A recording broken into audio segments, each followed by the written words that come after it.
अहमदनगर तालुक्यातील मुंडेकरवाडी येथील 40 वर्षीय वयातील महिलेचा तिच्या गावातील प्रियकर राजेंद्र जगन्नाथ देशमुख व त्याचा साथीदार बिभीषण सुरेश चव्हाण यांनी सातारा येथे घेऊन जात तिथे तिचा गळा आवळून खून केला।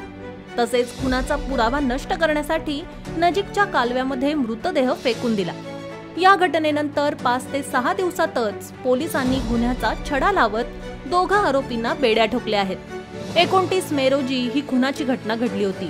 राजेंद्र देशमुख याचे गेल्या 5 महिन्यांपासून सदर महिलेशी प्रेमसंबंध होते। सदर महिला राजेंद्र याला सोबत राहण्याचा हट्ट करत होती। त्यामुळे राजेंद्र याने बिभीषण चव्हाण याच्या तिचा खून करण्याचा कट केला। 29 मे रोजी दोघे तिला सातारा परिसरात घेऊन गेले।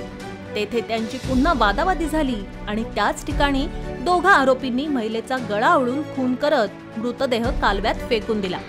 या प्रकरणी पुढील तपास सहाय्यक पोलीस निरीक्षक समीर अभंग हे करत आहेत।